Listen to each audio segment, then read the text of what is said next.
The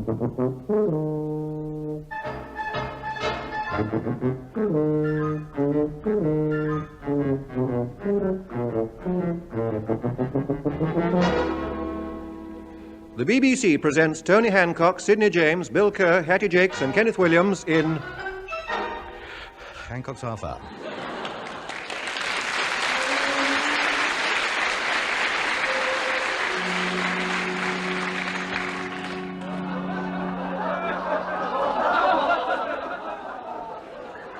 What is your favorite color? Green. You did say green. Green? Green. You don't mean red. No, I mean... No. Oh, dear. Oh, dear. He said no. Hard luck. Remember, you mustn't say yes or no in this game. And the next competitor, please. Good evening, sir. We have met before, haven't we? We have. I've forgotten the name. It was Jim, wasn't it? It was not Jim. That's right. It's Anthony, isn't it? It is. Anthony Smith. Anthony Hancock. Anthony Hancock. That is correct. You didn't say yes then. I did not. Going away for your holidays this year? I am. Where are you going, Clacton? I am not. Do you like Clacton? I do. You think you're going to get away with this, don't you? I hope so. You hope so. That is correct. You're not sure? I am not sure. You could do with the money, couldn't you? I could. You're not married, are you? I am not married. You're sure you're not married? I am not married. I did ask you what you did for a living, didn't I? You did not ask me what I did for a living. Are you a bus driver? I am not a bus driver. What's your favorite color? Blue. Blue. It is. It's not red. It is not. It's blue. That is correct. You did say you're not married, didn't you? I did. What do you do for a living? I'm a comedian. You're a comedian. That is correct. You make people laugh.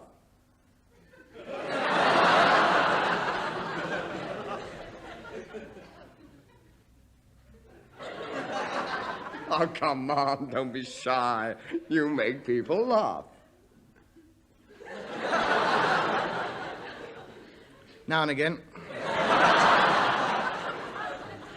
You are married, aren't you? I am not married. I asked you that before, didn't I? You did. You weren't nodding your head then, were you? I was not. Ah. You do live in Birmingham? I live in Cheam. Cheam. That is correct. And you've won! Ah, that's wonderful. Yes. And here's 5 shillings. Now, don't go away. We come now to the pick your box part.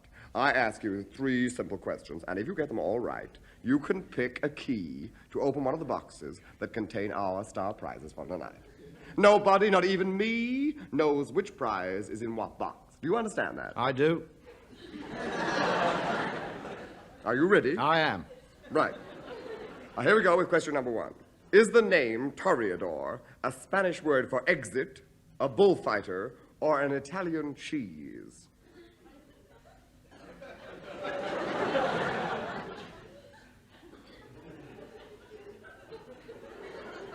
It is a bullfighter. And he's right!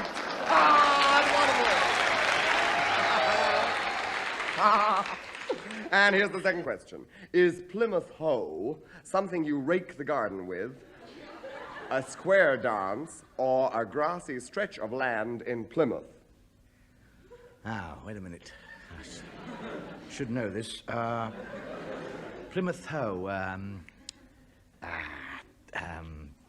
Did you say your name was Drake? No, it's Hancock, Anthony Hancock.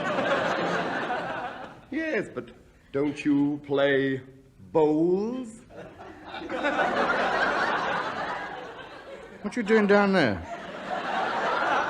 What are you talking about? You're getting me mixed up with one of the other competitors. Don't confuse me. Plymouth Hoe. No, it's no good. I'll just have to take a guess at that one. I'll say it's a grassy piece of land in Plymouth. Tony. Yes? I've got a surprise for you. What? You are perfectly right.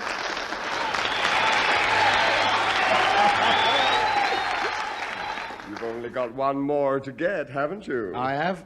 Then you can pick a key, can't you? I can. I'll bet you're nervous, aren't you? I am. Well, here's the last question. If you were on a holiday in Deutschland, where would you be? Italy, France, or Germany? Italy, France, Germany. Germany's right! We've got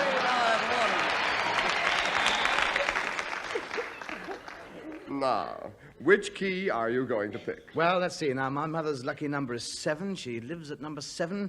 She was born on the 7th of the 7th, 1907. She had 7 children. I'll pick number 5. You picked the key to box number 5. I have? Give you £5 for it. No. £5, 10. No. £6, 10.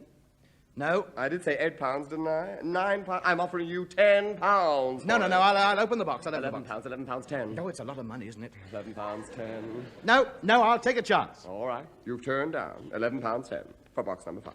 All right. Well, I'll go over and see what's in it. That's it. Open the box. Take the card out. Hand it to me. Oh, dear. Oh, dear. How much did you turn down for it? £11, 10. Oh, dear. £11, 10. Do you know what you've won? No. Tell me. What have I won? Don't keep me in suspense. You've won 4 elastic bands. Which are holding together 4 bundles of pound notes, which amount to our star prize tonight of £4,000.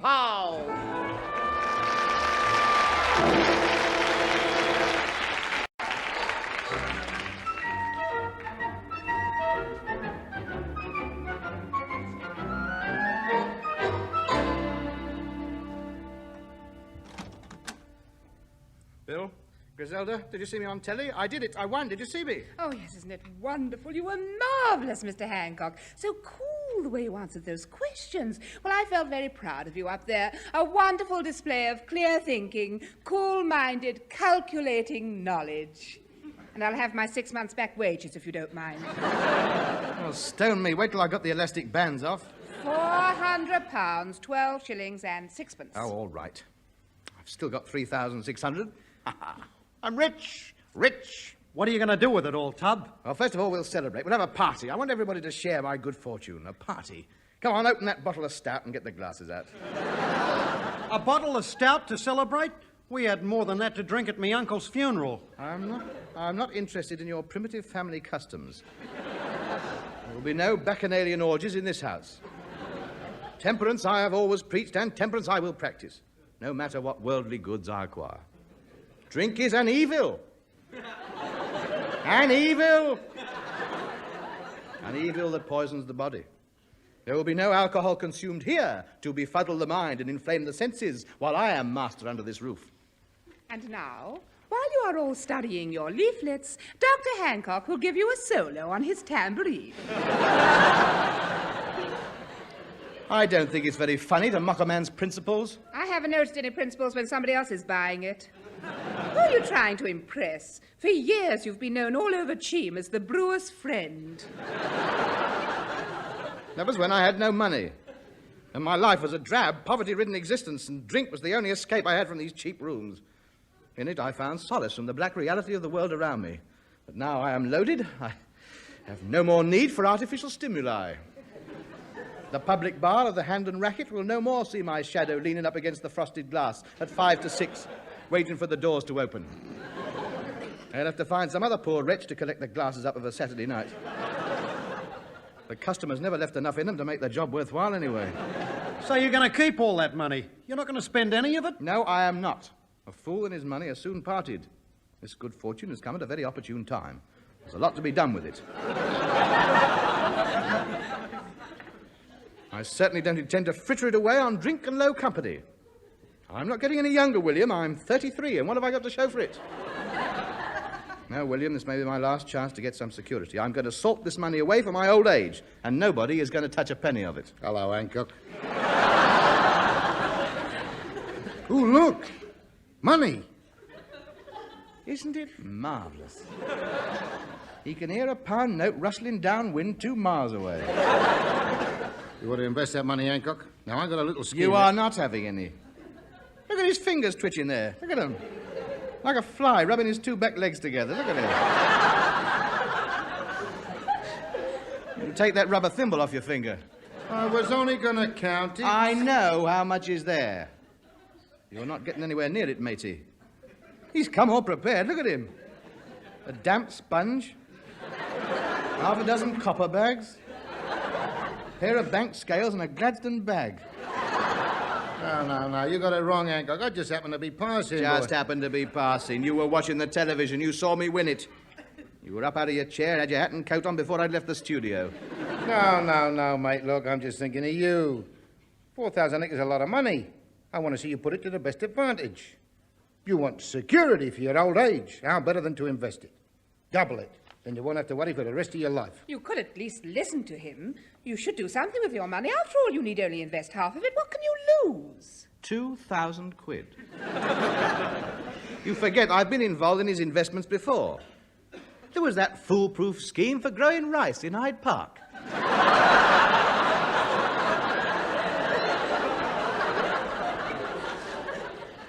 He'd got government permission to flood it and turn it into a paddy field. I was caught standing in the Serpentine with me trousers rolled up, planting rice.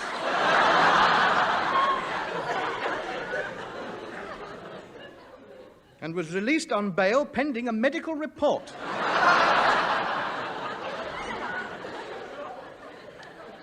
Then, of course, we mustn't forget these gold mines in Epping Forest. £200 an acre for the mining rights.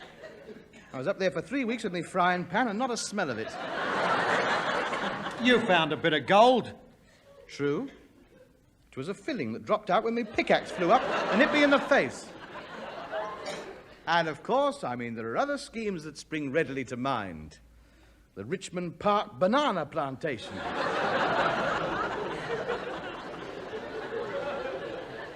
Then, of course, we had the South Downs grass dyeing scheme to raise sheep with the wool already coloured. The money lending company. I lent the money and he borrowed it under a different name. I could go on all night. Yeah, but this one's different. I got a scheme here that can't possibly fail. It'll mean luxury for everybody who's lucky enough to have money invested in it. Not a penny piece is leaving this house. But you cannot afford not to be in on this. It's the biggest money maker I've ever been associated with. All I need's a little capital. And I got a project here that'll make $1 million. It'll bring all the people flocking back to the cinemas. What is it? Gin and tonic on sticks. Gin and tonic on sticks. No, Sid, it wouldn't work. What about the licensing hours? Halfway through the big picture, right at the big dramatic climax, you get the usherettes coming out. I'm in a piece, look up there, all stick feet. There, all stick feet.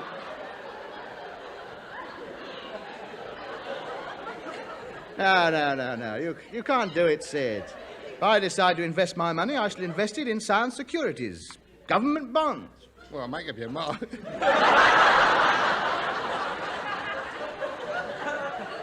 Well, I think it's criminal for all that money to be just laying there in the bank when we could all be benefiting from it.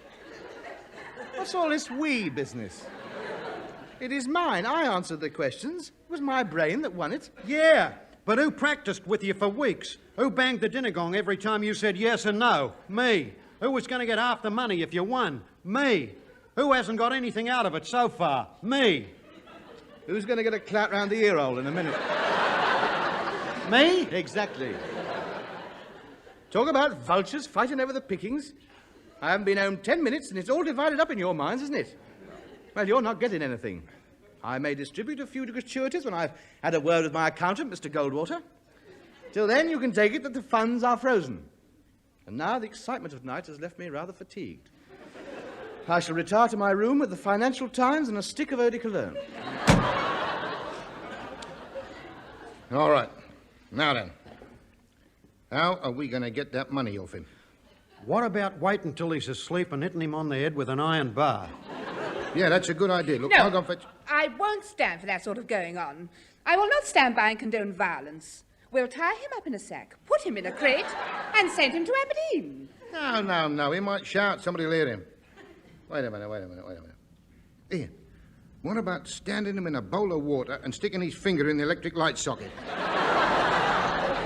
No, we haven't got electric. Hey, we could put his finger in the gas mantle. What good will that do? Wait a minute. Hey, look, Suppose we tie a bit of string across the top of the stairs, open his door and yell fire. No, you couldn't guarantee it. You know what a thick head he's got. Yeah. Well, let's have a think. Hey, what about you kidnapping me and then sending him a ransom note saying that unless he pays you £3,000, he'll never see me again? Are you kidding? He's offered me 30 bob to get rid of you as it is. Hey, wait a minute, I've got it. What about grinding up a window pane into his chicken curry? Are there any ways of getting the money off him without harming him? There must be a legal way of getting it. No. Well, let's not have anything legal, if you don't mind. It's always a bit dodgy messing about with legal things. You can get yourself into dead trouble. Let's stick to methods I'm familiar with. Now, wait a minute. Let's belt him with the sand in the shock. I'll have no part in any violence. Blimey, women are a right drag. Take all your initiative out of you. Unless we can get the money legally, I'd rather forget about it. How do other people manage it? There are always ways and means. Well, there's always blackmail. What about his past life? What's that been like? Well, he once bought 6 eggs during the war off a man with a moustache. Is that all? Yeah. That information's not worth 3 and 6, let alone 3,500. I think we're on the right track, though. Wait a minute. Something crafty, that's what we need. Sort of educated fiddle as opposed to brute force. The only people I know who can get money out of men are women. How do you mean? Oh, you know, the usual dodges. Some old boiler turns up and says he promised to marry her 15 years ago and he walked out on her and she's going to sue him for breach of promise unless he'd like to settle out of court. I knew a girl who made a living that way. I mean, what man can remember all the girls he proposed to 15 years ago? There's always one or two he's forgotten all about, so the man pays up just in case to avoid trouble. That's it. Hancock wouldn't risk going to court. A man in his position couldn't stand the publicity. Mud always sticks. He'd pay up just to keep him quiet. Now, supposing some of his ex-wives turn up as well, claiming maintenance. What ex-wives? The ones we're going to hire. Now, wait a minute. We'll hire some women who'll pretend he was married to him years ago and he deserted them. And they didn't know where he was till they saw him on telly. Then they want 15 years back maintenance from him and they'll take him to court unless he pays them off. It'll never work. Why not? Where are you going to find a woman stooped enough to admit she's married to him? It'll work. I know a couple of old dudes who admit anything for a large port. I'll call them now. Now, Sidney, please. This is a nasty trick to play on someone of Mr. Hancock's sensitivity, and I won't stand here and listen to it. So I'll go up.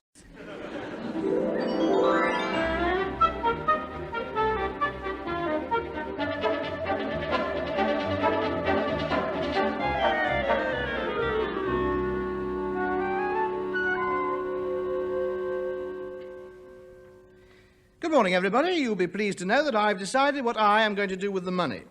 I am putting it in a trust fund for me. No one else can touch it. It just stays there and accumulates, and it is all mine. I think that's a very good idea. It doesn't matter what you say, you're not having any. Well, I think you're very wise. You've done the right thing. It's no use trying to talk me out of it. Nobody else is going to get a penny of it. And you're being very sensible, son. Yes, it's the best thing you could have done. Not too happy about the apparent change of attitude here. Methinks there is something rotten in the state of Cheam.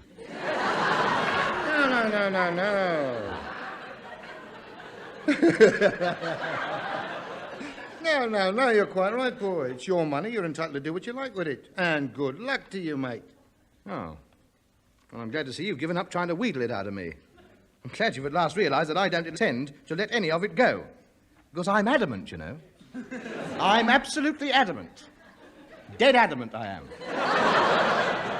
Of course you are. Good. 2 bits of fried bread, please, Miss Pugh.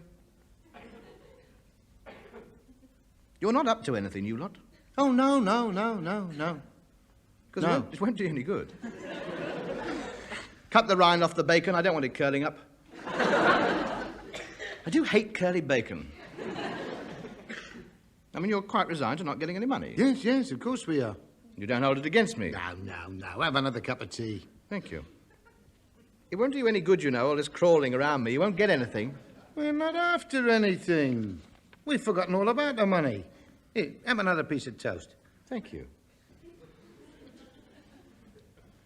You all seem to be waiting for something. No, we're not waiting for anything. That's her. That's who? Someone at the door. I'll go. Well, who's that at this hour of the morning, then? Eh? Well, I don't know. Mr. Hancock, there's a lady to see you. A lady? I can't receive a lady sitting in my shorty pyjamas. Well, blimey, put your overcoat on. This way, madam. There he is. That's him. I'd recognise him anywhere. Horace. Horace, my darling, I've found you at last. Horace? Who's Horace? Oh, Horace, you haven't changed a bit. You're just as cuddly as you ever were. Are you addressing me, madam? Oh, don't say you don't recognise me, Horace. It's me, Anastasia. There must be some mistake, madam. My name is not Horace. I am Anthony Hancock. Oh, I know you call yourself Anthony Hancock now. But the minute I saw you on television, I knew you were Horace Butterfoot, the young boy I married in Gateshead in 1943. Married? Me? To you? In Gateshead? You've got the wrong man, madam. I've never been Horace Butterfoot in my life. But you were up in Gateshead in 1943, weren't you? Well, yes, 3 days waiting to go abroad. That was it. That was all we had. 3 glorious days together before you walked up the gangplank and sailed off. All these years, I knew you weren't dead. I wish I was.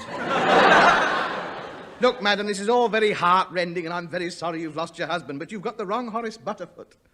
I know I used to use some funny names when I went to the naffy dances, but no. Never Horace Butterfoot, and never, madam, with the likes of you. Horace, you're not going to deny that you're my husband. I certainly am, madam. I've never set eyes on you before in my life. So, that's the game, is it? You deserted me as a young man, and now you're trying to disown me. Perhaps you were it on the edge during the war, and you've forgotten me. I was never it on the edge during the war, and I'm not your husband. Well. Fancy you having a wife in Gateshead all these years and never telling us. Don't you start. I've no idea who this person is. Ah, come off it, Horace. And don't call me Horace. Come on, own up. You got away with it for 15 years. Women of the world, I know how it is. Young lad just going overseas. Could happen to anybody. But you got to face up to your responsibilities now. Go back to her. I was never with her. She is a complete stranger. You don't have to explain. We all went off the rails a bit during the war. I never went off the rails. I hardly had a chance to get off the train.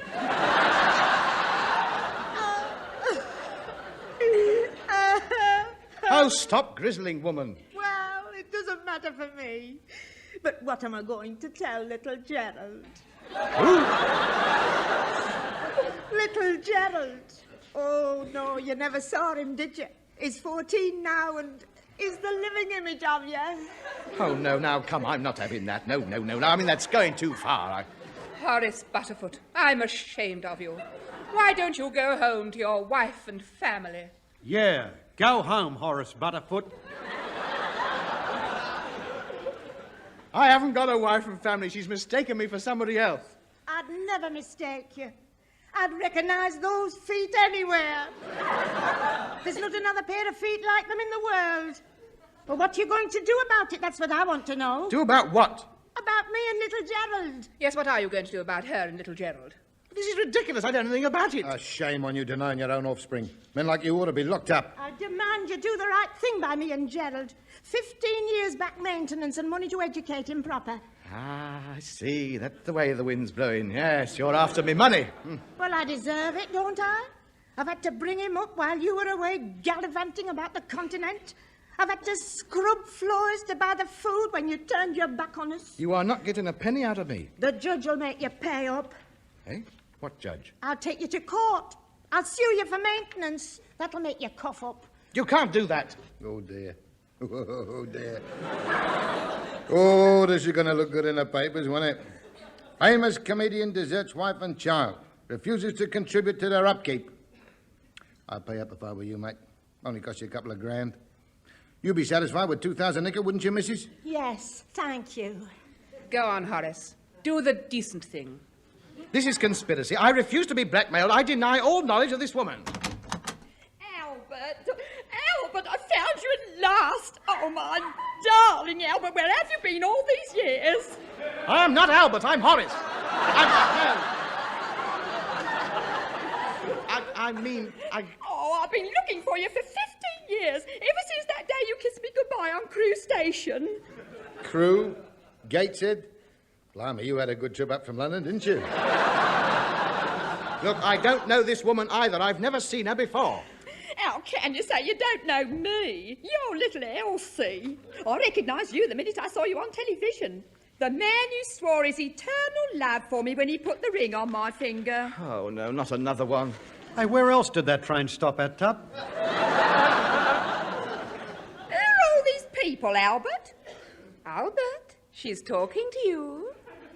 Who are these women, Albert? He's my husband, Horace Butterfoot. He's not. He's my husband, Albert Lightwater. You take your hands off my husband. Don't you speak to me like that. I'll have my husband throw you out of the house. He's my husband. He's my husband. Now, ladies, shut up a minute. There's only one way to find out whose legal husband he is. Now then, leaving London by train, does Crewe come before Gateshead or after it? Before it. That settles it. Albert Lightwater, this is your wife.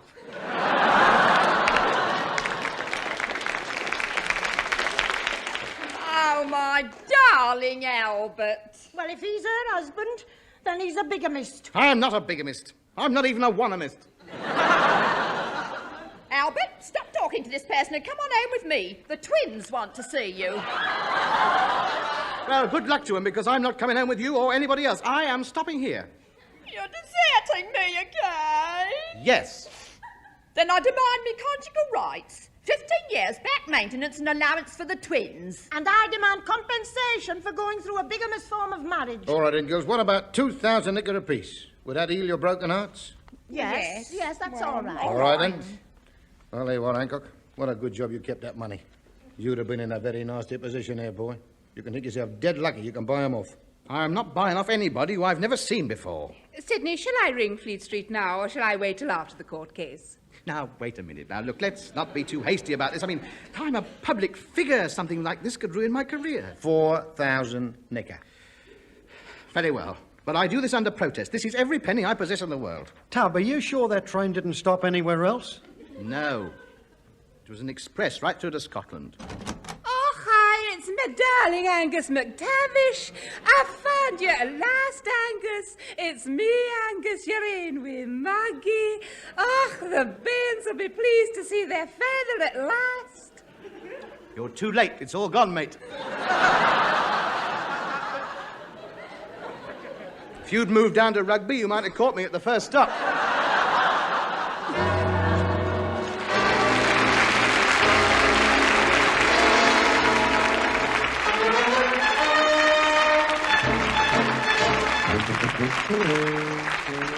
You've been listening to Hancock's Half Hour, starring Tony Hancock, with Sid James, Bill Kerr, Hattie Jacques, and Kenneth Williams.